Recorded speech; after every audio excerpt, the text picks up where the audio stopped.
I want to tell you about calculations that I've been doing recently, and I think that one of the interests for this audience is that these are calculations that you really cannot do except on a very large computer, and that of course you can coarsen the grid and run them on a small machine, but then you will get the wrong answer. And I really like to get the right answer. And so I run them on a big machine, which is the Blue Waters machine in Illinois at NCSA. And so I want to explain a little bit what these are about. And this kind of diagram, which is called a Kippenhahn diagram, is used in stellar evolution theory. And I am assuming that most of you won't be familiar with it. On the vertical axis is mass, and on the horizontal axis is time. And these shaded areas are convection zones. And so what I'm focusing on is things that happen deep inside a star, near the end of its life, and that's the time when the star manufactures heavy elements. And so the outcome of these events are heavy elements which are then injected into the area around the star and can become incorporated into planetary systems later on. So we're trying to find out how these events go and what the consequences are for the heavy elements that are formed. I'm guided in this by my collaborators in Canada, Paul Kerwig and his team. They spent a long time doing one-dimensional calculations of stellar evolution.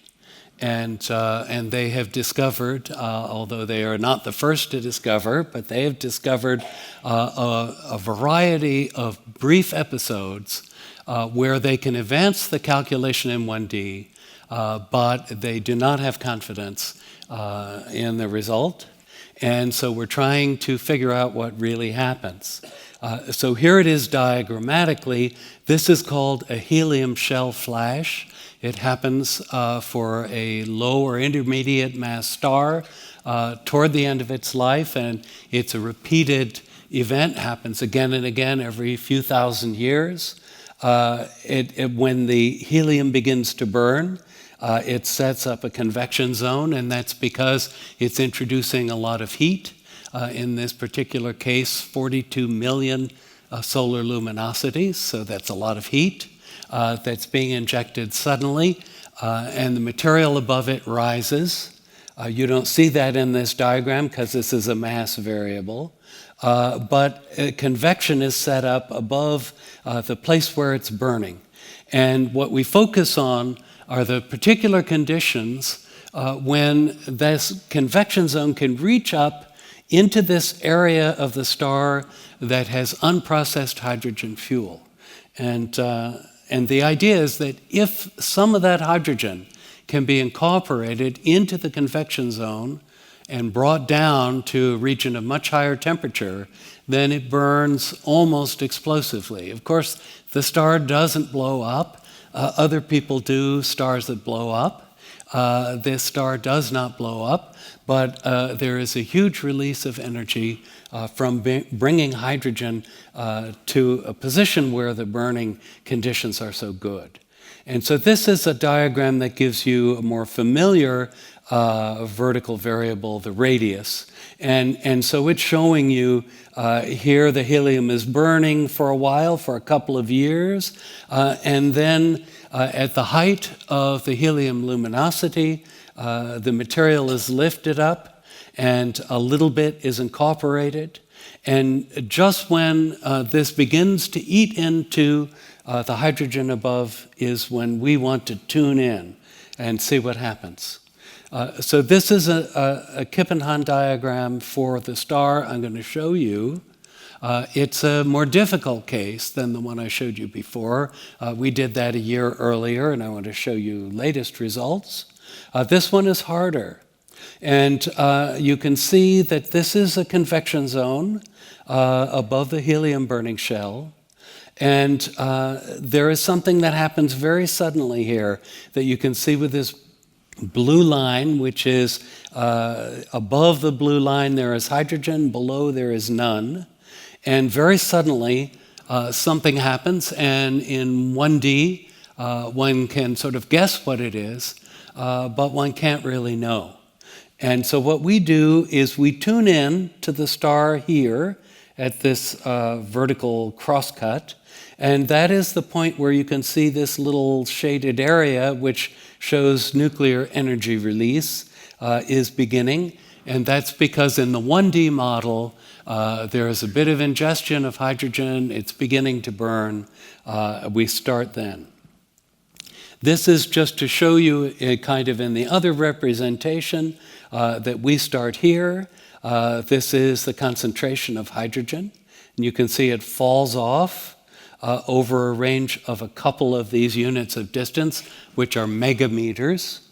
And you can see over the time until some catastrophe occurs, this boundary moves up a couple of megameters. These are just the velocities from the 1D simulation, and the only reason I show them to you is so that you see how small they are. This is measured in Mach number. Of course, the speed of sound is incredibly high in this region, but the Mach number is less than 0.01. And so that is a challenge for computation. This shows the distribution at the beginning where we tune into this star. The way we've set it up is, here is the pressure dropping off, and oops, the thinner line is the density. There's about a factor of 50 decrease in density across the convection zone, which starts here and ends about here. And then there's another drop of a factor of 4 and another factor of 4 in this transition layer where the hydrogen is in some concentration and above that in a stably stratified region. And so what we're going to do is we set it up in one dimension, and then we're going to turn on three-dimensional hydrodynamics and see what happens.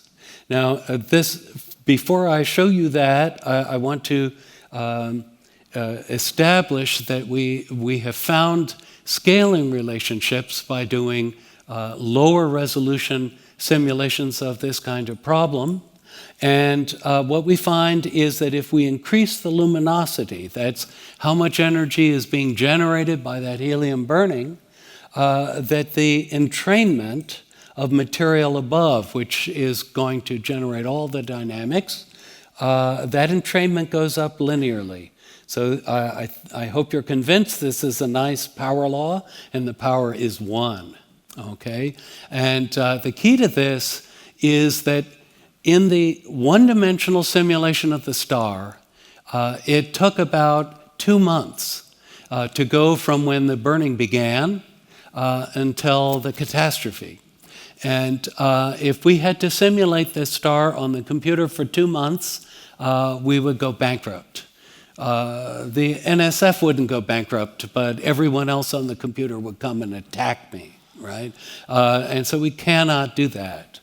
And so our first way of speeding up the dynamics is to increase the luminosity. This tells us that if we increase the luminosity by a certain factor, we'll increase the entrainment. That's what's driving everything. We wanted to make those 2 months into about 2 days, and so we used a factor of 22.5, okay? And this is to convince you that although we've increased the luminosity by 22.5 factor, the velocities are not increased that much. They go up only by the cube root. And you can again see this, a nice, beautiful power law, that as the luminosity increases, the velocities in the flow go up as the cube root. And that means that we will enhance the velocities from those low numbers by about a factor of 2.8. And that will make them a little higher And that's convenient because they're easier to compute if they're a little higher. So here is just before we see what goes on, this is a representation of the Mach numbers that are listed over here across the convection zone. These are the averages. So that's what, if you did some kind of one-dimensional treatment of this with some kind of model for these velocities, which can't exist in 1D because it's three-dimensional turbulence, you would guess velocities like this. These are the actual velocities because there's quite a range, and you can see they're quite a bit higher.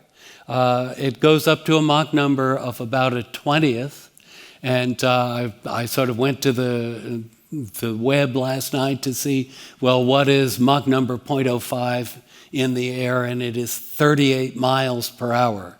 And I don't know how many kilometers per hour that is, but it's if you went outside and there were wind blowing at that rate, you would really have to hold on to your hat, right? And if you were in a sailboat, you might capsize, okay? It's pretty strong, okay?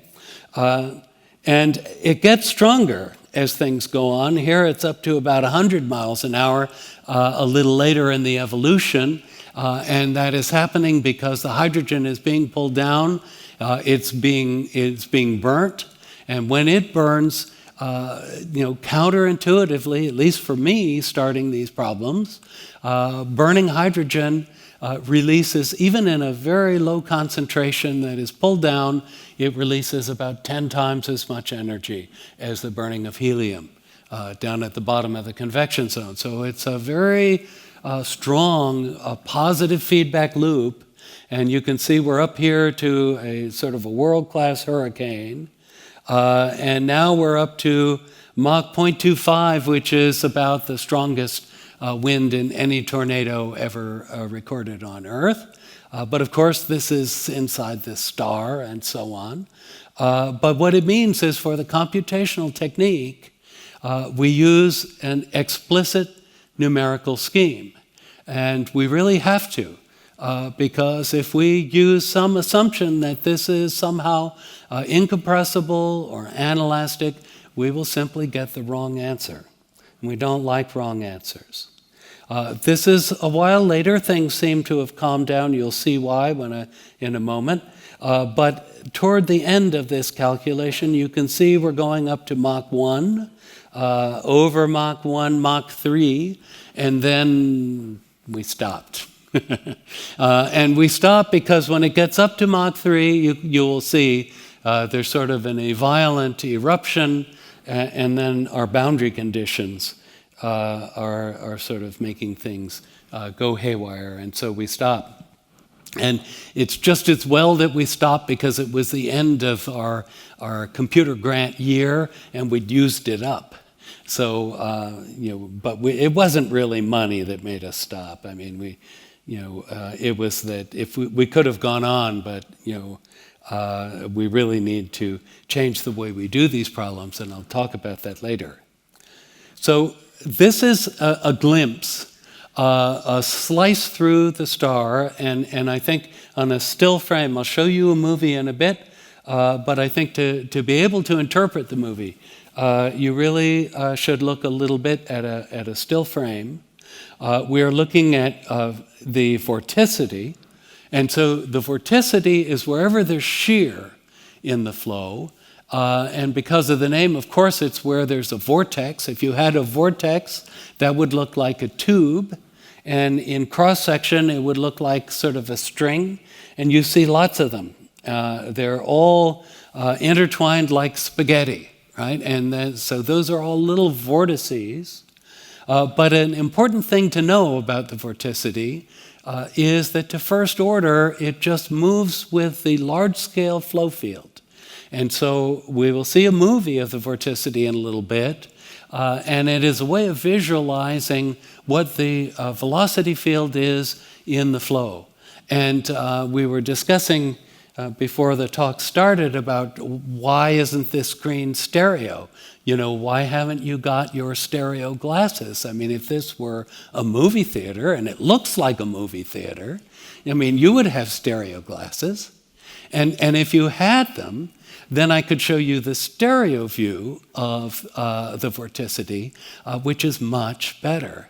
Because there's all this spaghetti and it is very complex. And without stereo, you really cannot work it out. And so in the movie, we will just show a thin slice through the center of the star, which is kind of the best we can do until they, improve to do the refresh of the auditorium technology. So here, I just want to draw your attention to the details that you should try to pick out in the movie. The important area is up here near this circle. And this circle is the top of the convection zone. Down below you can see there's all of this vigorous stirring that is going on because we have the 40 million solar luminosities down here burning above this quiescent, looks like a hole. And what that is that's a carbon-oxygen degenerate core. It will become later a white dwarf star when everything else is blown off. And there's all this vigorous activity, and then up above it you can see there's absolutely nothing happening. And that is kind of incredible. And I think it's one of the things that I had to get used to in flows like this. And I found that the best way to think about it in terms of any kind of experience I'm familiar with, that you might be familiar with, is to think of the material of this convection zone as the ocean. And then think about this material above it as the air. Now, in going from the ocean to the air, there's a factor of 1,000 in density. Here we have a factor of 4, so it's not really that close an analogy. But the thing to realize is that with all this vigorous motion, you might have thought it would make the air move a lot, and why would this top, this essentially temperature inversion up there, act so much like a brick wall? And it's because if you think about the ocean and you think about yourself swimming in it, you are buoyant, you're a little bit lighter than water. But that doesn't mean that you pop up out of the ocean. And you would have to swim very vigorously to get up even a foot above the level of the ocean. And so it takes a lot of energy. And even with all this energy being pumped in, you'll see that there's no motion above there until the very end, when we really have this sort of semi-explosive phase. This is another view, which again would be better in stereo. And the way you have to think about it is we've sliced the star in half, and we've but cut away the front half. So you're looking at the back. And we've made transparent all that material that's roiling around in the convection zone, and you're looking to this sort of concave dome. Okay, and what you see on the surface of the dome, which is the top of the convection zone, is you see different concentrations of hydrogen that is being brought down. And that's what we're really interested in, because that's going to generate all the energy. And it's not just the energy. When the hydrogen comes down, it reacts with the material in the convection zone, in particular with carbon-12, which comes from helium burning. And it makes nitrogen, which is radioactive and decays in 10 minutes, and that makes carbon-13, and that produces, for each carbon-13, you get 1 neutron after it interacts with helium. And it's the neutrons that count in terms of building heavy elements, because there are trace concentrations of all kinds of stuff in here. And if you start sending neutrons all through it, you can build up all kinds of elements with names you probably haven't heard in a while. And so that, of course, is what we're interested in. That's what this event is going to produce. So here is a closer view. You'll see a movie of this, and this sort of shows you what you'll be looking at.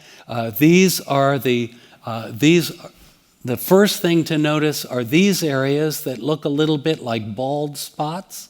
This is where the convection fluid is coming up and pushing up against that temperature inversion, and then it has to move horizontally.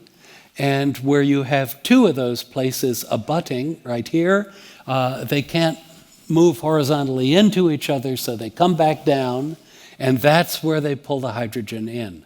And this hydrogen low concentration is colored blue.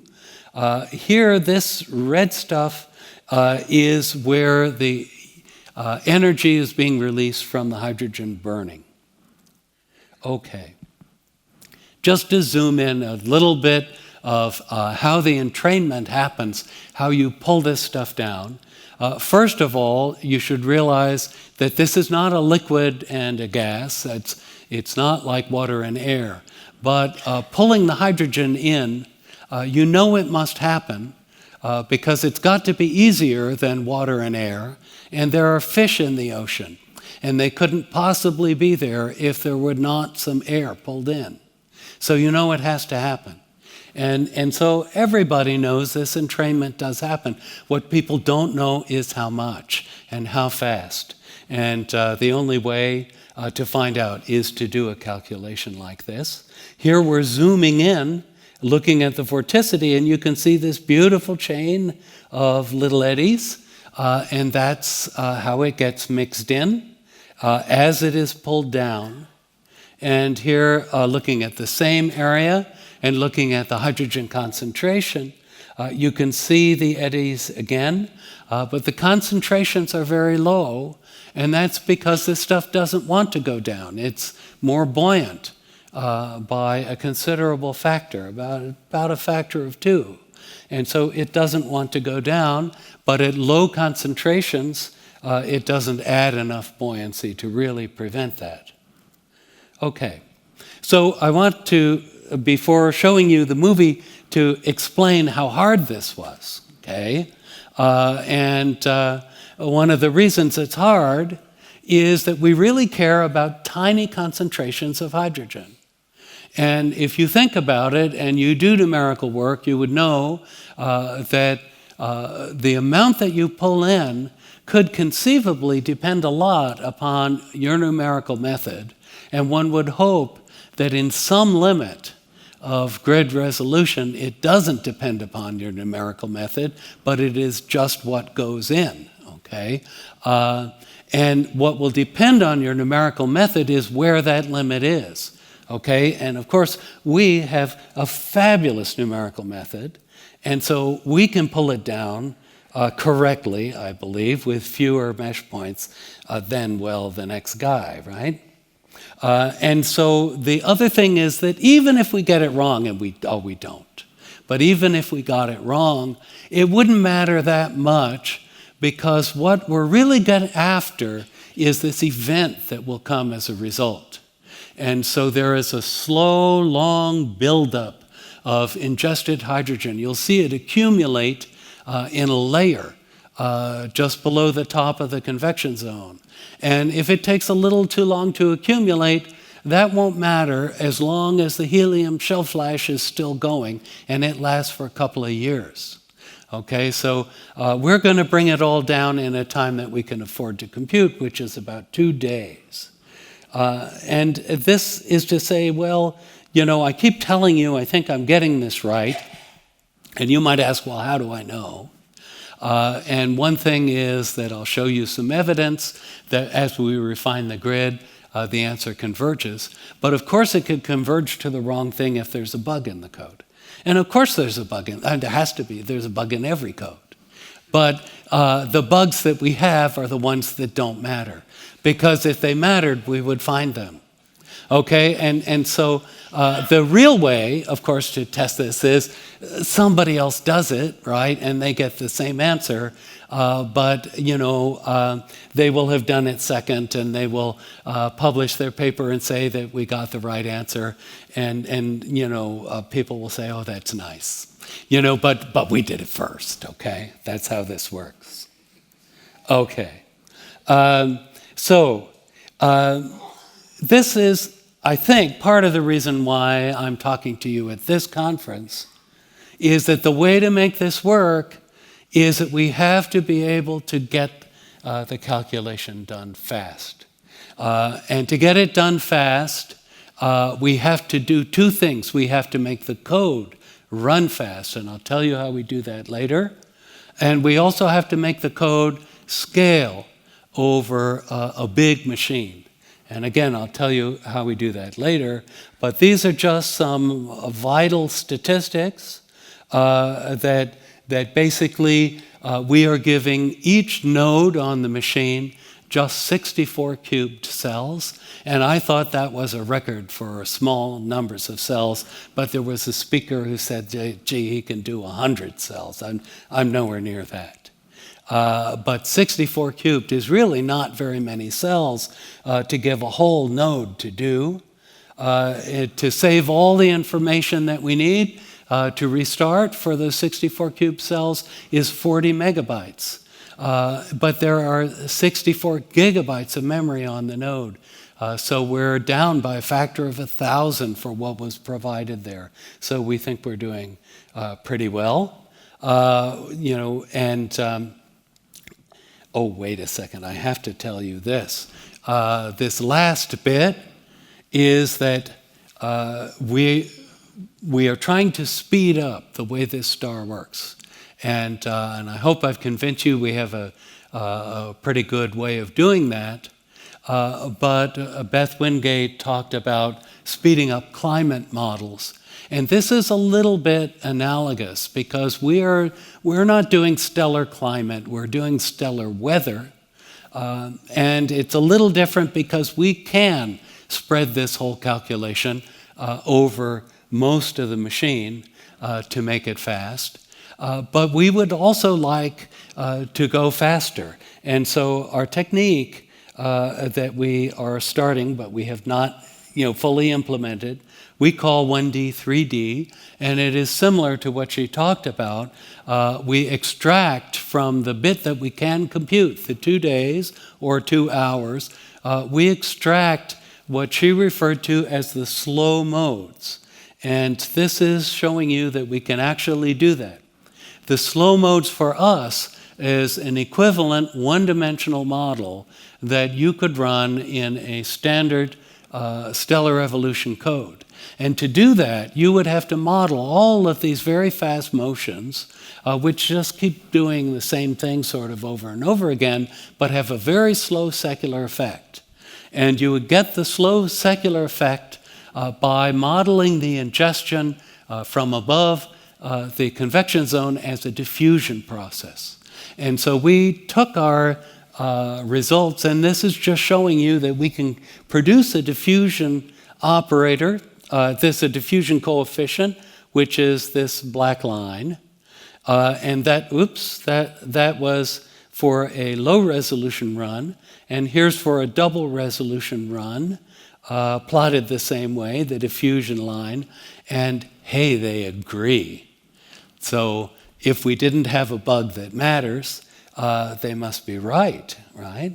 And then this, of course, is the change in the concentration, over that time interval that you can see there. Oops, I went the wrong way. This, it's a touch screen, I'm sorry. Okay, so I'll just say a couple of words about the numerical schemes. The first one is ppm, which we've been using forever. And there's a picture of why ppm is marvelous and you should use it from a paper in 1984. And I was delighted to see this Mach 3 wind tunnel used as an example in one of the sessions yesterday. It warmed my heart. This is an evection test problem in 2D to show you that we can do better than ppm for the ingested hydrogen concentration. Here's some highly varying, both smooth and sharp concentration. We wind it up on a fine grid and it looks like that. And there is the way it looks using this method on a grid of just 16 squared cells. I've plotted the interior structures of the cells, which the method keeps track of. And so that's how we're keeping track of it. This is our evidence that we're converging. And you can argue about it, oops, and people have. And in fact, a referee said, well, why didn't we really prove that this must be the asymptotic result by going one more factor of 2? And that would cost 16 times as much. And I won't tell you what this dot cost, but 16 times it. I just felt if I were a taxpayer, I would revolt. Okay, so we did not do that. And this is just when we run. This is a run we did earlier, but it always looks the same. This is us on the machine, and these are other people. And so we make room for the other people. We're really very, very nice. And we don't take the whole thing. But we take enough to run at 0.4 petaflops. Okay, and so what I want to do is go to the movie. And I have to do it this special way, which I think I've practiced. Oh, damn, all the icons got screwed up. Every time I close the lid or something.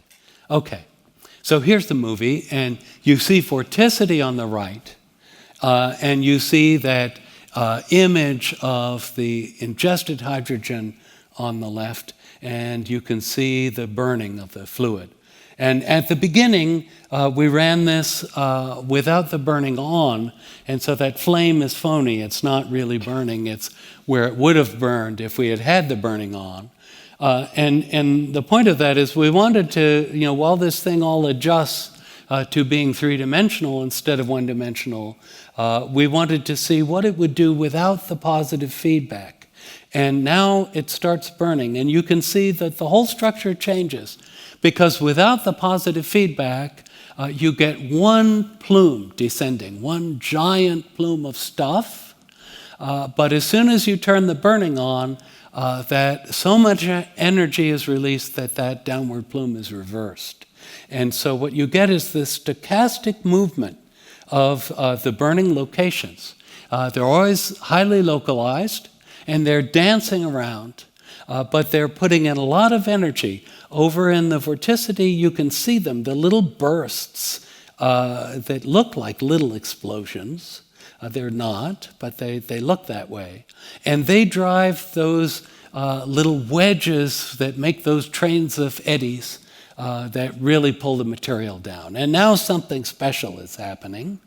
And it's over, I'm sorry. What that special thing is a coordinated feedback that happens due to what we believe is just an instability of this kind of burning that generates these sort of burning-driven wedges. Now you can see them that just dredge up huge amounts.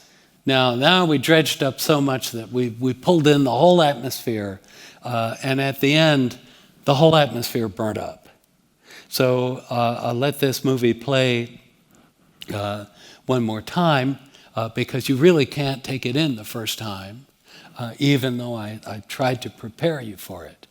But the feedback starts out in a chaotic way, and then it organizes itself naturally into you have wherever there is the largest burst of energy, there is an updraft that pushes against that hydrogen boundary, and there's an outward going ring. And that ring is a tsunami. If you're thinking about this as an ocean, it's really a tsunami. It's as if you lifted the ocean momentarily and let it down. And they said that's what God did for that thing in Fukushima. They lifted the ocean. And so this does that, and you get a tsunami. It goes, because there are no continents on this star, it goes all the way around to the antipode. And then it is, all the energy is focused at the antipode. And you get another bam, sort of semi-explosive thing, and it goes around even more powerfully. And that builds up unstably until you actually burst through the top of the ocean and make the equivalent of a water spout. And that's what sort of happens at the end. And that appears to drive a detonation wave around. Now, it did that because we have included this star inside a sort of a virtual crystal sphere. It's as if we had a confining vessel and we do the experiment inside. And the reason was that we didn't want to compute the rest of the star. I mean, this star goes on out to something like the orbit of Mars. But there's kind of, well, if you add up all that volume, there is quite a bit of mass there. But the density is very low. And so we just didn't want to compute it. After all, this thing sort of cost enough as it was. And so we didn't do that. But in future, because at the end we had this problem, we're going to have to do that. And so that's one of the code modifications that is now underway. So now let's see if I can get back to this. Oh, no. Yes, this always goes back the wrong way. Now I have to do this. Yes, okay, we're back. So I'll just zip through that. That was in case the movie didn't work. I always have, in case the movie doesn't work. So I've told you all about that. I think that the big thing to know about this behavior is that it's not 1D. You saw it, you could swear to it. It's not one-dimensional. But it really is, it is kind of something that if you've been doing stellar evolution all your life, you probably have been doing it in one dimension because it's extremely difficult to do it in more than one dimension. And so one gets used to thinking about things in one dimension. And my collaborator, Falk Herwig, in 2011 sort of called me up and said, we don't have to do that thing anymore. I figured it all out. And he sort of published this paper, a one-dimensional thing with various models and tweaks that just explained all observable phenomena about this. And I told him, well, Falk, that's undoubtedly wrong. The star is not one-dimensional. And he said, oh, but it explains all the observables. And I said, well, so what? There are probably a million ways to explain them. It's not a terribly constraining thing. But you would like to do something that is plausible, that produces the right observables, and then maybe that's right. Okay? And so this behavior is very different from the one-dimensional behavior that matches everything. And so all I can say is that I convinced him to stop believing the one-dimensional thing. And so at least I converted one person. Okay, so I've already told you about this, just a little bit in terms of, we process the data from this run, and we're doing 26 time steps a second.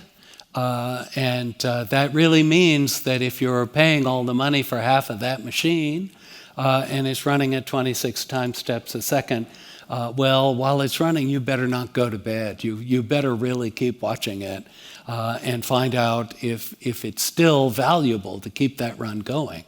And so this thing automatically puts out, of course, a lot of data. Every 3 minutes, there's a dump. We have a couple thousand of them. They're a little under 50 gigabytes each. That's kind of no effort for this machine, but it does accumulate. And they keep threatening to delete it, and it keeps saying, oh, no, they're not deleting it.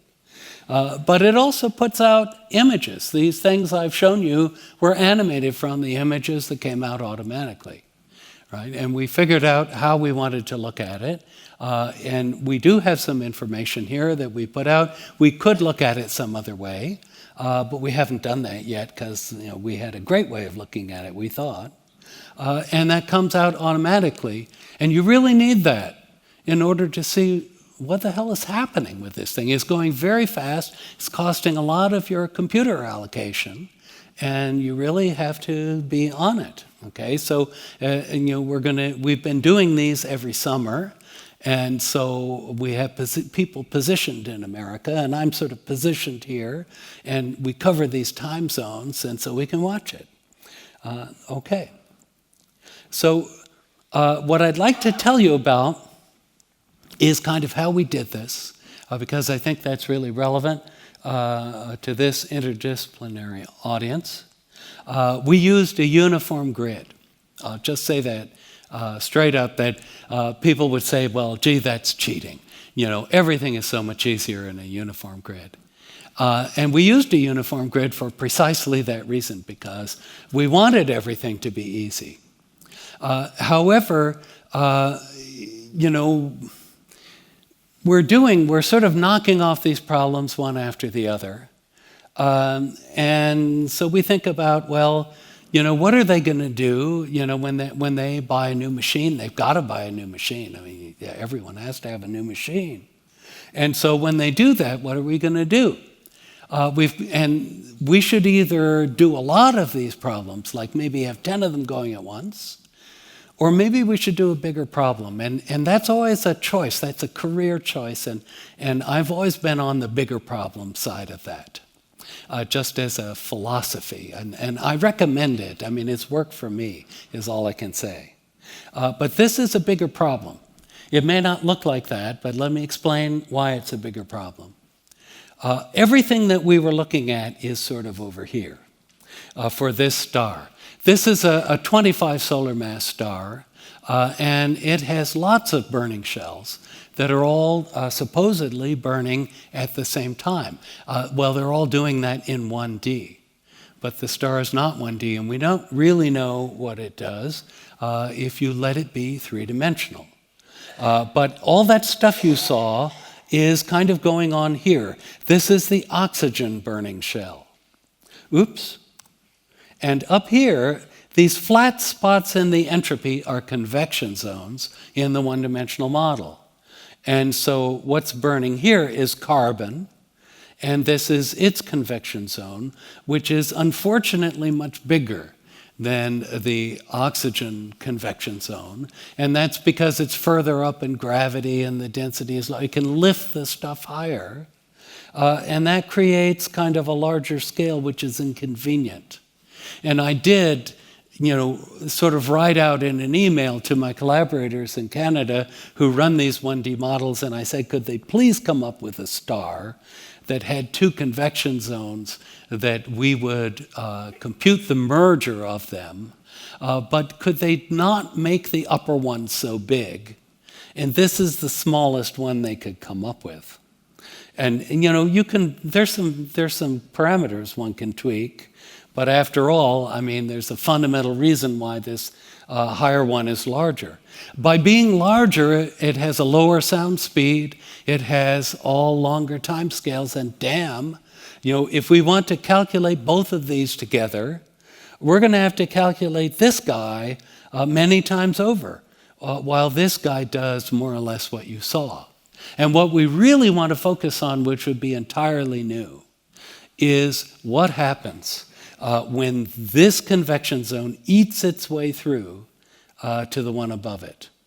Okay, and now I got that. And that is just bound to happen, because we've already looked at one of them by itself. We can compute how rapidly it's eating up into that material, and by God, it's going to get there. This star has 20 minutes to live before it blows up. Okay. But it's going to get there in like 10 minutes. 10 minutes might be like 5 or 6 days of computing. Who knows, but it's going to get there in 10 minutes. It's well before it blows up. And you might say, well, it's going to blow up anyway. Who cares whether it gets there or not? But the people in Canada really care about these things. And they have already gone and done a 1D investigation. And they've shown that, at least in 1D, if these two things merge, then it's going to make some potassium and something called scandium. I don't know. I could be motivated about potassium. Scandium I really don't care about. Maybe it's used in cell phones or something, and I really should care. But the thing is that the people who model the chemical evolution of galaxies cannot get enough potassium and scandium to model what's actually there. And so my collaborators think this is the key. If we figure out how this thing merges, we will solve that. And apparently somebody else thinks we'll solve a titanium problem too. And that's good, the bicycles, gotta have that. Okay, so how are we gonna do it? We're going to do it with AMR, and I am late to the AMR party because I didn't think the people who were doing it were having that much fun. I sort of watched them, and I thought, do I want to do that? And the answer was no. But now I'm motivated because I want to do that shell merger. Okay, and that's going to be the way we're going to solve that problem.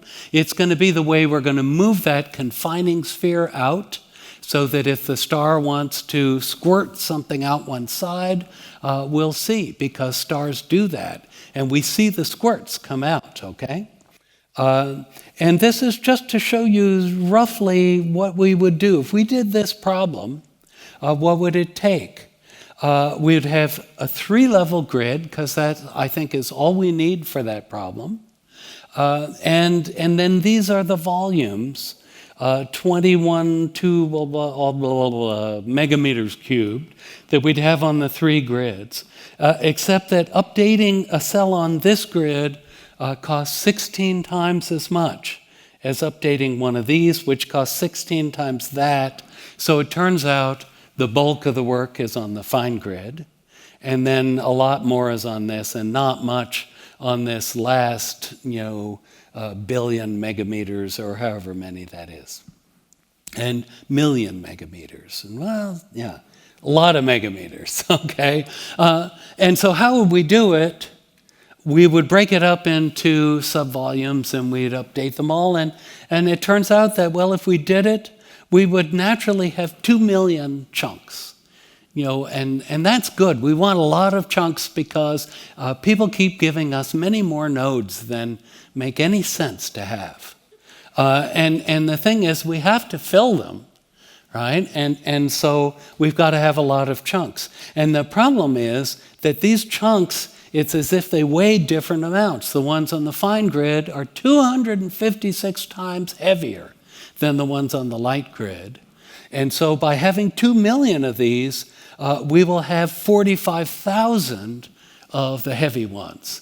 And we have to put 2 on every node, so we could fill blue waters just with the 2 million bricks. We could fill a 25,000 node machine. And that's great. Well, what would we do if we didn't have 25,000 nodes? Well, we'd have fewer bricks that would be bigger, and the whole thing would be about 16% more efficient, but then it would run 8 times longer in time, and we'd have only 250,000 bricks. And so this is just to say that what would that take? If we did all of that, it would take 9.7 times more work than the calculation you saw. And that would mean either that I'd have to go and ask for 10 times more computer time than they gave me last year. I'd have to compete with the quantum chromodynamics guys, which I never thought I would have to do in my life. Or maybe they'll buy a new machine. They could do that. But what I want to tell you about is what could I do? Okay, I mean, if none of those things happen, and if I'd rather just sort of leave the QCD people alone, what would I do? And so these are factors that I could generate, or they could generate. The first one is a factor of 2, because the movie I showed you was done, the calculation was done in 64-bit precision. And that's because we tried 32-bit precision and we got the wrong answer. And then we tried 64-bit precision and we were satisfied with that. We think that if we were to rewrite the equations that we are solving, the dynamical ones, as perturbations of a base state which is hydrostatic, which we get from the 1D stellar evolution code, that we'd be able to use 32-bit precision. And that would be roughly a factor of 2 in speed. But it's sort of, it's some work, and I've assigned it to this really, really neat graduate student who's starting out, and I hope he doesn't decide to become a lawyer, a banker, or an architect as a result of having this assignment. It has happened to me in the past. But I figure it's just sort of like it's an entrance gate you have to get through. If you can't stand removing the base state, you really should find some other field to get involved in. But this would be a factor of 2. If they were to replace the hardware, then we get a factor of 3.5. We've measured that. And if we could use accelerators, and Blue Waters hasn't got that many accelerators, so we're not using them. But if they had accelerators, and people do, then we could get another 2x. Now I've really done it, and I'm sorry. You have to see some of this other stuff. I pressed the thing that goes to the beginning. I don't know how I did that. And that's just devastating. Okay. And we could get a 2x, and then there's this 1.7 that we've recently discovered that we could also get. And so now I'd like to very briefly, because I'm on the end of time, I want to show you how we make this run fast and how we can make it run faster. The idea is that if we started out with a Cartesian grid scheme, which we did, and we had grid cells and they look like this, then the algorithm is to take each of those grid cells and produce this, a little chunk of 64 grid cells, and use that instead. Now, people argue, well, that makes your grid much finer and then you can't afford it. And then I just say, well, start with a coarser grid. Right? You want to end up with whatever you can afford, but you want it to have this organization. And the reason is that you then have little vectors that the machine just absolutely adores. Right? So this is a vector that older machines really love. It's 4x4 cells, and so it is 16 words long. And they're all in this very organized order. And if you take another one, they all match. And so they can all be updated ka-chunk by a SIMD engine, but not by today's SIMD engines. And so today we have to do 2 of those, or possibly 4 of those. But then we can do that, and we're presently using 2. Okay, and then we go find in our grid long strips of these things, and they're there. Even with AMR, we'll be able to find quite a few of them in succession. And then we find lots of them and have every thread, and there can be hundreds, that all are updating these strips. We call them grid pencils. Okay, and so this is the technique. You go through, and each of these little chunks has a record in the memory.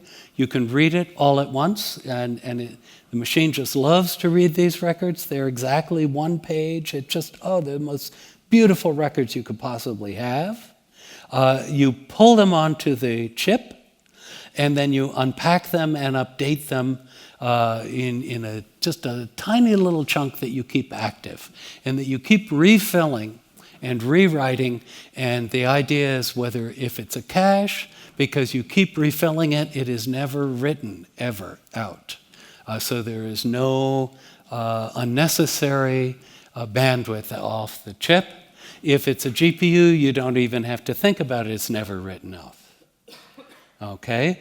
And so the way we do this is we take the entire algorithm of all the stuff we're doing and we pipeline it that way so it's done in a kind of production line, and the amount of space we need is 29 kilobytes, which is a special number because it's less than the even more special number, 32 kilobytes.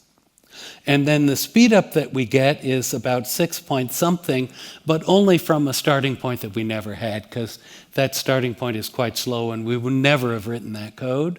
However, that code would have been delightful to write because it'd be so easy, right? And so the idea is that you could take easily written things and put them through some special thing and get them to do this. And the way it works is I tried to find clip art that was not copyrighted. And so this is uncopyrighted clip art, meant to indicate sort of workstations.